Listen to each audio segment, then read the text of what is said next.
Friends, welcome to Raghav ji medicos. इस lecture में हम पढ़ने वाले हैं ब्लड कंपोनेंट के बारे में।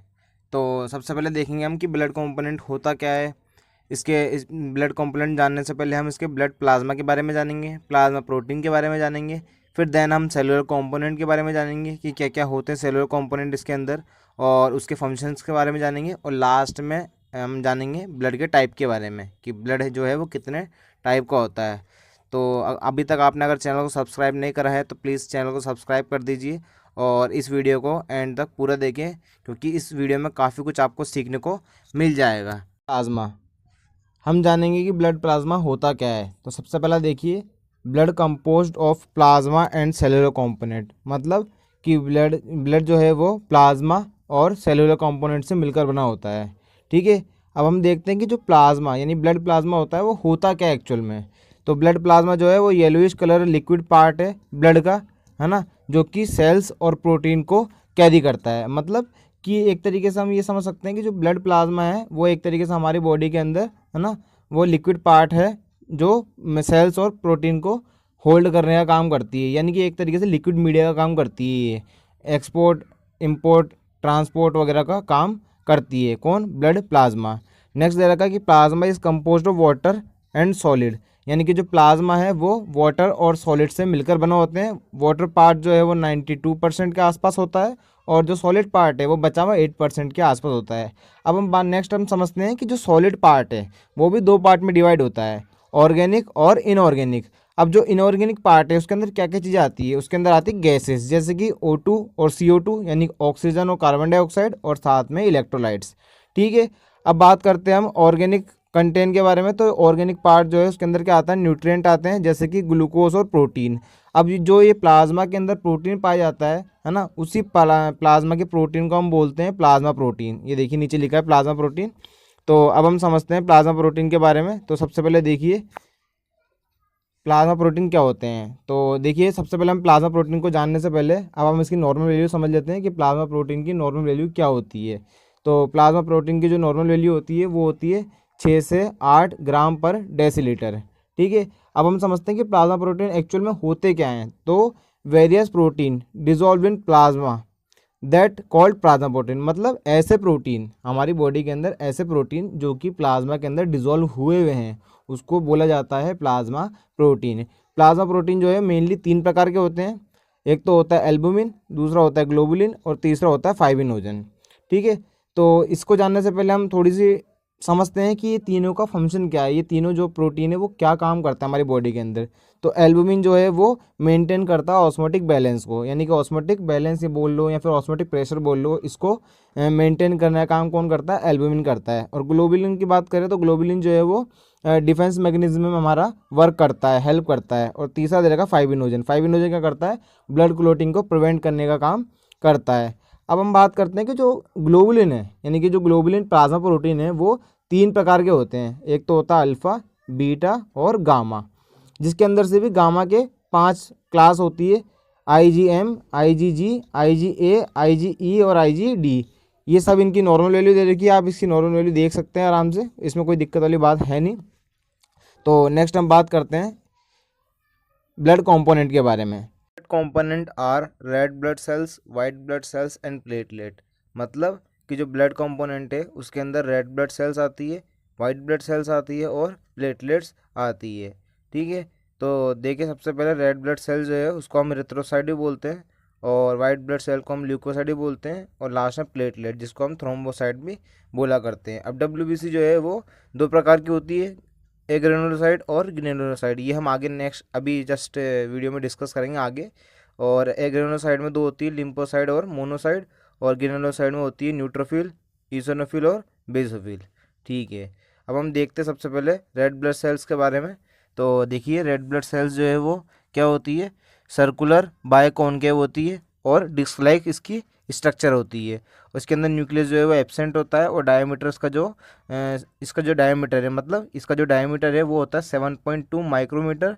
और इसकी जो थिकनेस होती है, यानी कि अगर अपन इसको देखें, इसकी यहाँ से थिकनेस जो है वो होती है 2.5 माइक्रोमीटर। ठीक है, और इसके अंदर जो माइटोकॉन्ड्रिया है वो एब्सेंट होता है। नेक्स्ट रखा इट कंटेन हीमोग्लोबिन, यानी कि इसके आरबीसी के अंदर क्या होता है, हीमोग्लोबिन प्रेजेंट होता है, जो कि हैवीएस्ट फॉर्म्ड एलिमेंट है, मतलब सेलुलर पार्ट का सबसे ज़्यादा हैवीएस्ट फॉर्म्ड एलिमेंट है जो कि ब्लड में पाया जाता है, और इसकी जो लाइफ स्पैन होती है वो 120 दिन की होती है। अब जो हीमोग्लोबिन का कलर है वो रेड इसलिए होता है क्योंकि इसके अंदर प्रेजेंट इसके पिगमेंट होते हैं जो कि इसको रेड कलर प्रोवाइड करते हैं। नेक्स्ट रहेगा production of RBC known as erythropoiesis, यानी कि जो आरबीसी का प्रोडक्शन है उस प्रोसेस को हम बोलते हैं इरिथ्रोपोइसिस। ठीक है। नेक्स्ट रहेगा कि सेल मेम्ब्रेन, यानी कि आरबीसी की जो सेल मेम्ब्रेन है वो कंपोज होती है प्रोटीन और लिपिड से, यानी कि जो आरबीसी की जो सेल मेम्ब्रेन है वो किस किस से मिलकर बनी होती है, वो प्रोटीन और लिपिड से मिलकर बनी होती है। और स्पेसिफिक ग्रेविटी इसकी क्या होती है, इसकी स्पेसिफिक ग्रेविटी होती है 1.092 से लेकर 1.101 तक होती है। और इसकी जो नॉर्मल वैल्यू होती है आरबीसी की वो मेल के अंदर होती है 4.5 से 5.5 मिलियन पर क्यूबिक एमएम, और फीमेल के अंदर होती है 4 से 5 मिलियन पर क्यूबिक एमएम। ठीक है। अब हम देखते हैं नेक्स्ट इसके फंक्शन के बारे में और क्लिनिकल सिग्निफिकेंस के बारे में। फंक्शन के बारे में मतलब कि जो आरबीसी है हमारी बॉडी के अंदर क्या फंक्शन करती है। देखिए सबसे पहला इसके अंदर कि ऑक्सीजन को ट्रांसपोर्ट करती है लंग्स से टिश्यू के अंदर, यानी कि जो ऑक्सीजन है उसको ट्रांसपोर्ट करती है लंग्स से टिश्यू के अंदर, जिसको हम बोलते हैं ऑक्सीजनेटेड ब्लड। ठीक है। नेक्स्ट दे रखा है कि जो कार्बन डाइऑक्साइड है, यानी कि जो ये कार्बन डाइऑक्साइड गैस है उसको ट्रांसपोर्ट कराती है टिश्यू से लंग्स में। ठीक है, जिसको हम बोलते हैं डीऑक्सीजनेटेड ब्लड। ठीक है। नेक्स्ट दे रखा है इसके अंदर कि जो आरबीसी जो है वो ब्लड ग्रुपिंग के अंदर भी, ब्लड ग्रुप डिटर्मिनेशन के अंदर भी काम में आती है। ठीक है। मेजरली जो आरबीसी के फंक्शन होते हैं 2 या 3। और हम नेक्स्ट अब देखते हैं क्लिनिकल सिग्निफिकेंस के बारे में, यानी कि जो आरबीसी है वो क्या नाम से कब बढ़ेगी और कब घटेगी। तो देखिए जो इरिथ्रोसाइटोसिस होता है उसको बोलते हैं कि आरबीसी जब इंक्रीज होती है, और इरिथ्रोसाइटोपिनिया जब होता है जब आरबीसी डिक्रीज होती है। और वो किस कंडीशन में होती है, जब पॉलीसाइथेमिया होगा, यानी कि जब हम हाई एल्टीट्यूड पे जाएंगे तो ऑक्सीजन की जो हमारे रिक्वायरमेंट है बॉडी के अंदर वो बढ़ जाएगी, यानी ऑक्सीजन जब कम होगी एनवायरनमेंट में तो हमारी बॉडी को ऑक्सीजन की कंजप्शन ज़्यादा चाहिए होगा, तब पॉलीसाइथेमिया कंडीशन हो जाएगी। उस समय क्या होगा, इरिथ्रोसाइटोसिस होगा। और नेक्स्ट दे रहा है इसके अंदर कि इरिथ्रोसाइटोपिनिया कब होगा, एनीमिया के अंदर, है ना, और प्रेगनेंसी के अंदर। नेक्स्ट हम बात करते हैं डब्ल्यूबीसी के बारे में, जिसको ल्यूकोसाइड भी कहते हैं। ठीक है। तो देखिए formation of WBC called leucopoiesis, मतलब कि जो डब्ल्यूबीसी का फॉर्मेशन है उस प्रोसेस को हम बोलते हैं ल्यूकोपोएसिस। नेक्स्ट दे रखा मच लार्जर देन इरिथ्रोसाइट, मतलब कि जो डब्ल्यूबीसी है वो इरिथ्रोसाइट यानी कि आरबीसी से ज़्यादा बड़ी होती है साइज़ में, जिसका साइज़ होता है 8 से 20 माइक्रोमीटर का। और इसकी जो शेप होती है वो इरेगुलर होती है। ठीक है। और लाइफ स्पैन इसकी जो है वो 6 से 8 दिन की होती है। इसके नॉर्मल काउंट की बात करें तो इसका नॉर्मल काउंट जो है वो होता है 4000 से 11000 पर क्यूबिक एमएम, मतलब कि 4000 से 11000 पर क्यूबिक एमएम इसका जो है वो नॉर्मल रेंज होती है। ठीक है। अब हम देखते हैं कि जो डब्ल्यूबीसी है वो 2 प्रकार की होती है। अभी हमने जस्ट पहले पढ़ा कि जो डब्ल्यूबीसी है वो 2 प्रकार की होती है, ग्रेनुलोसाइट और अग्रेनुलोसाइट। ठीक है। तो सबसे पहले हम देखते हैं ग्रेनुलोसाइट के बारे में। तो ग्रेनुलोसाइट के अंदर 2 होती है, मोनोसाइट और लिम्फोसाइट। ठीक है। इसके आप स्ट्रक्चर देख सकते हैं। तो जो मोनोसाइट है वो क्या नाम से राउंड होती है। ठीक है। इसका जो न्यूक्लियस है वो राउंड होता है। और लिम्फोसाइट जो है इसका जो न्यूक्लियस होता है वो फिल्ड द सेल, मतलब वो सेल के अंदर भरा होता है। और नेक्स्ट दे रखा है इसके अंदर कि देखो एग्रेनोसाइड के अंदर 3 होती है, न्यूट्रोफिल, बेसोफिल और इसिनोफिल। न्यूट्रोफिल जो है वो मल्टीलोब्ड होती है, न्यूक्लियस होता है इसका, यानी कि 2 से 5 लोब इसके अंदर प्रेजेंट होते हैं। और बेसोफिल जो है वो बाइलोब्ड होता है। ठीक है। और इसिनोफिल भी लगभग बाइलोब्ड स्ट्रक्चर का होता है। अब हम बात करते हैं इन पाँचों की पाँचों डब्ल्यूबीसी के प्रकार के बारे में। तो सबसे पहले देखते हैं हम न्यूट्रोफिल के बारे में। तो न्यूट्रोफिल को हम बोलते हैं पॉलीमॉर्फो न्यूक्लियस ल्यूकोसाइड, यानी कि PMNL। ठीक है। तो ये क्या होता है, न्यूट्रोफिल मल्टीलोब्ड होता है ना, और इसके अंदर फाइन ग्रेन्यूल्स प्रेजेंट होते हैं। ये क्या काम करता है, प्रोटेक्ट फ्रॉम बैक्टीरियल इन्फेक्शन, यानी कि न्यूट्रोफिल क्या करता है, प्रोटेक्शन प्रोवाइड करता है बैक्टीरिया के इन्फेक्शन से। नेक्स्ट दे रखा है formed in red bone marrow, ये रेड बोन मैरो के अंदर फॉर्म होते हैं, बनते हैं। ठीक है। अब हम देखते हैं इसका डायमीटर क्या होता है। इसका डायमीटर जो है वो 10 से 12 माइक्रोमीटर का होता है। और ये परसेंटेज के अंदर 60-70% होती है। इसकी लाइफ स्पेन 2 से 5 दिन की होती है। और ये जो है वो स्टेन करता है ब्लू और पर्पल, ठीक है। और नेक्स्ट दे रखा है इसका जो काउंट है वो है 2000 से 7000 पर माइक्रोलीटर। नेक्स्ट हम बात करते हैं ईसोनोफिल के बारे में, ठीक है। तो ईसोनोफिल क्या है? कंटेन लार्ज रेड ग्रेन्यूल्स, यानी कि ईसोनोफिल के अंदर क्या होते हैं? रेड लार्ज ग्रेन्यूल्स प्रेजेंट होते हैं और इसका जो न्यूक्लियस है वो बायलोब्ड होता है।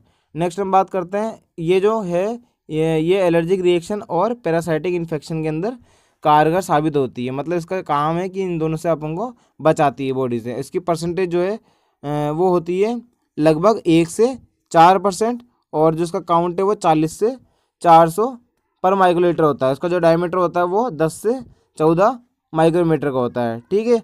अब नेक्स्ट हम बात करते हैं बेसोफिल के बारे में। तो बेसोफिल जो है वो हाइपर सेंसिटिविटी रिएक्शन के अंदर इन्वॉल्व होती है, ठीक है। और ये जो है वो 3 चीज़ें सीक्रेट करती है। एक तो हिस्टामिन, सेरोटोनिन और हिपेरिन। सॉरी थोड़ी स्पेलिंग गलती हो गई, कोई बात नहीं।